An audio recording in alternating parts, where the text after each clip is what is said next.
This just passed today. And if you are a green card holder or even planning to become one, what you're about to hear could directly affect your legal status in the United States, your ability to travel, and even your future path to citizenship. This is not a rumor, not a proposal, and not something that might happen later this year. A new U.S. immigration law was officially passed today, and it quietly changes rules that millions of green card holders have relied on for years, often without realizing those rules could change. Some of these changes take effect far sooner than most people expect. One of them can even bring back into focus decisions you made years ago, even if you believed you were fully compliant at the time. Staying with me until the end could mean the difference between protecting your green card and walking straight into avoidable problems simply because you didn't know the rules had shifted. A green card is more than just a piece of plastic. It represents the legal right to live and work permanently in the United States. For many people, it represents years of effort, sacrifice, and patience. But here's the part most green card holders are never clearly told. Permanent residence does not mean permanent freedom from oversight. U.S. immigration law is not frozen in time. It changes with policy priorities, enforcement strategies, and technology. And when it changes, the obligations tied to your green card change with it. For decades, many requirements were informal, lightly enforced, or only examined when someone applied for citizenship or spent long periods outside the country. That era is ending. The law that passed today is part of a broader shift in how the U.S. government expects permanent residents to prove, document, and actively maintain their status. This isn't about creating panic. It's about understanding that the rules you thought you knew may no longer be enough. I'm going to walk you through what actually changed, why this law is different from anything we've seen in years, and what you need to do to stay protected in this new reality before ignorance becomes the biggest risk of all. I'm Sophia. My goal is to give you clear, verified immigration updates without fear-mongering or confusion, especially when the stakes are this high. Today's update matters because the law that just passed isn't a routine tweak or a buried technical note. It represents a structural shift in how green card holders are expected to interact with the immigration system on an ongoing basis. And before you assume this is just another announcement that won't affect your daily life, understand this. What changed today directly alters long-standing assumptions that many permanent residents have relied on for years without realizing those assumptions were never guaranteed. Why is this January 2026 law fundamentally different from previous updates? There are three big reasons. First, it changes compliance expectations that had remained almost untouched for decades. In the past, many green card obligations were passive. You lived in the U.S., avoided serious legal trouble, updated your address if you moved, and most deeper checks happened only when you applied for citizenship or took long trips abroad. That passive approach is now gone. Second, this law formally introduces new verification and screening systems tied to travel and residency that were previously informal or inconsistently enforced. What used to be handled case by case is now written directly into law. That means discretion is being replaced by standardized review. Third, and this surprised even experienced immigration attorneys, the law expands how far back the government can look when evaluating your compliance history, even if you believed older issues were already resolved or no longer relevant. All of this sits inside a larger policy focus on what lawmakers are calling status integrity. In simple terms, that means the government wants immigration statuses to reflect real, ongoing behavior, not just the situation at the moment you applied. If you are a permanent resident, the expectation is that the United States is genuinely your primary home. That expectation now comes with clearer documentation and verification requirements. None of this means your green card is suddenly at risk, but it does mean the margin for being uninformed has shrunk dramatically. The first major change affects every green card holder, no matter how long you've lived here or how careful you've been. Under the new law, green card holders must now actively verify their permanent resident status through a federal system every 24 months. This is completely new. Until now, most people interacted with USCIS only when renewing the card, updating an address, dealing with a long trip abroad, applying for citizenship. Going forward, you will receive an official notice by mail, email, or both, asking you to confirm a few basic but critical facts: your current physical address, your employment or financial situation, confirmation that you have not abandoned U.S. residency. The process itself is designed to be fairly quick online. But here's the key: this verification is mandatory. Ignoring it is not a harmless oversight. Failing to respond within the deadline can trigger a formal status review. That does not mean you immediately lose your green card, but it does mean your case moves from the background into active scrutiny. For someone who has always assumed their status is secure as long as they stay out of trouble, this is a major shift in how permanent residence is maintained. Imagine someone who got their green card a few years ago, has a stable job, a home, a family, and stopped thinking much about immigration paperwork. Under the old system, that was common. Under the new law, when that verification notice arrives, there is no room to delay, ignore, or assume it doesn't apply. USCIS has said this process is meant to confirm continuing ties to the US, not to trap people, but the responsibility to respond correctly and on time now sits squarely on each green card holder. That's why something as simple as missing a notice because your address wasn't updated can suddenly create complications that never existed before. The second major change is where many green card holders feel most anxious: international travel. Under the new law, any green card holder who spends more than 180 days outside the United States within any 12-month period will be subject to enhanced screening when returning. This does not automatically mean denial of entry, but it does mean you should expect extra questioning and closer examination of your ties to the US if you pass that 6-month total. In the past, long absences could raise concerns, but enforcement was often inconsistent and depended on the officer you met. Now, that scrutiny is standardized. If you cross that threshold, you should be ready to show that the U.S. remains your primary residence. That may include evidence of ongoing employment or a U.S.-based job, housing, mortgage, lease, utility bills, U.S. tax filings, family connections here. Clear proof that your absence was temporary and you intended to return. For people who travel frequently for work, family responsibilities, or emergencies, this does not ban you from traveling, but it absolutely demands preparation. Walking into a U.S. port of entry after a long time away without documentation is no longer a wise risk. Another significant change affects specific categories of green card holders, and many won't realize it touches them until they miss a requirement. Certain permanent residents must now file brief annual reports to confirm that the conditions under which their green card was granted still exist. This primarily applies to employment-based green card holders, investors who gained residence through programs like EB-5, people with conditional SHI. Permanent residents, for example, marriage-based green cards still within the 2-year conditional period. These reports are separate from your federal tax returns, separate from the new 24-month verification. Lawmakers say the purpose is to make sure green cards issued under specific conditions are being used as intended and that the core qualifying factors haven't quietly disappeared. For most, the reports will be simple, but failing to submit them can trigger delays, lead to extra review, raise questions later during naturalization. The big point here is that compliance is no longer passive. If you're in one of these categories, doing nothing is no longer neutral. It can look like non-compliance. One of the most unexpected and controversial elements of this law affects people who are applying or plan to apply for U.S. citizenship. Previously, when reviewing a naturalization application, USCIS focused mainly on the 3-year or 5-year period before you applied, depending on your category. Now, USCIS is explicitly authorized to review your entire history as a permanent resident when evaluating continuous residence and physical presence. That means in past travel patterns, extended absences from years ago, old compliance issues can be examined again, even if you believed they were in the past or already resolved. This doesn't change the basic eligibility timelines.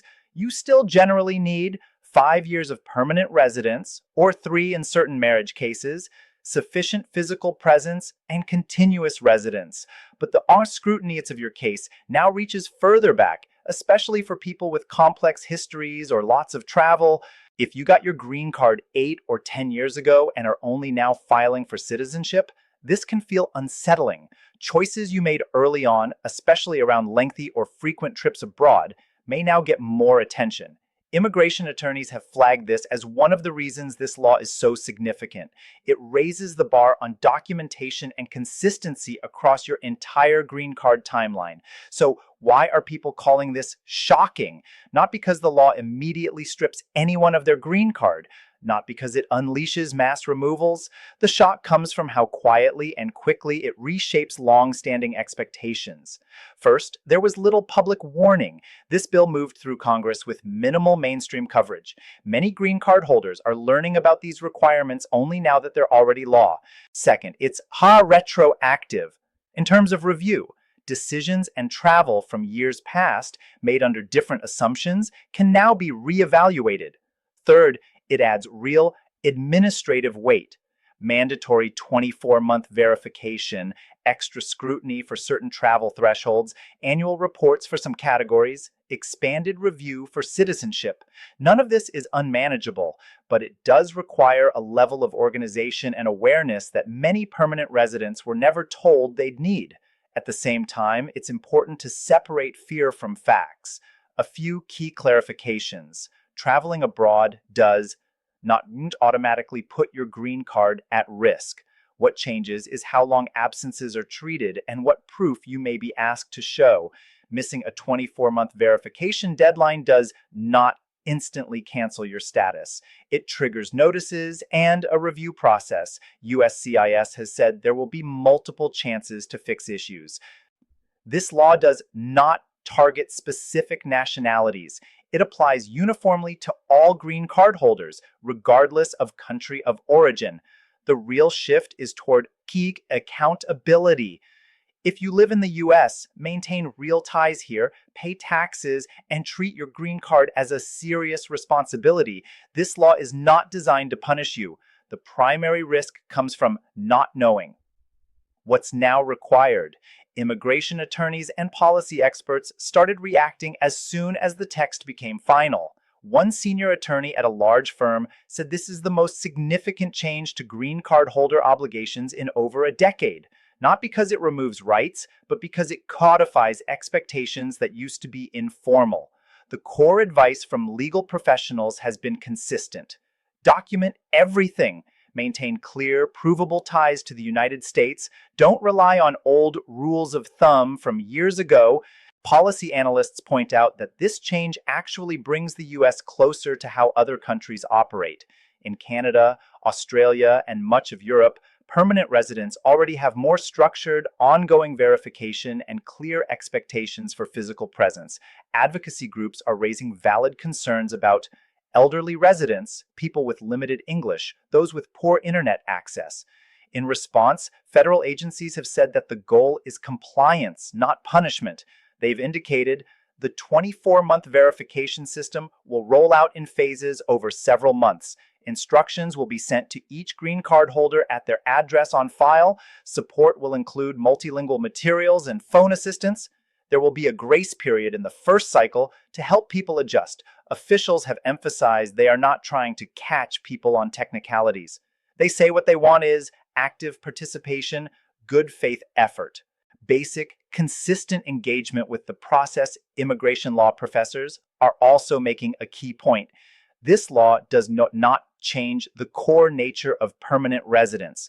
Your basic rights as a green card holder are still there. What's changed is the administrative structure around how you keep and prove that status over time. Understanding that distinction is the difference between reacting with fear and responding with preparation. So, what should you do now? The smartest move is to move from passive awareness to active preparation. Rely on official sources, USCIS, DHS, reputable legal resources. Avoid random social media posts or forums where misinformation spreads quickly. Confirm your address with USCIS. If you've moved and never filed an AR-11 or updated your records properly, fix that now. Look at your green card's expiration date. Think about any travel plans you have in the next year and begin a simple log of past trips. When you left, when you returned, where you went, and why. Start organizing proof of your ties to the US, housing, lease, mortgage, utilities, jobs, offer letters, pay stubs, employer letters, taxes, bank accounts, school records for kids, medical care here, etc. Keep both digital and paper copies in one place. If you have a complicated travel history, spent extended time abroad, plans to apply for citizenship soon, this is also a very good moment to schedule a consultation with an immigration attorney. It's far easier to prevent a problem than to untangle one later. For perspective, it also helps to understand the consequences realistically. If you miss your first 24-month verification notice, USCIS has said they will send follow-up notices. There will be multiple chances to comply. Only repeated failure or total non-response will push a case into deeper review. For travel, returning after more than 180 days away without documents doesn't instantly erase your status, but it can lead to longer secondary inspection, tougher questions about where you really live. In some cases, referral to an immigration judge to decide whether you abandoned residency. For those required to submit annual reports, missing them may slow future applications, raise questions during naturalization, lead to additional documentation requests.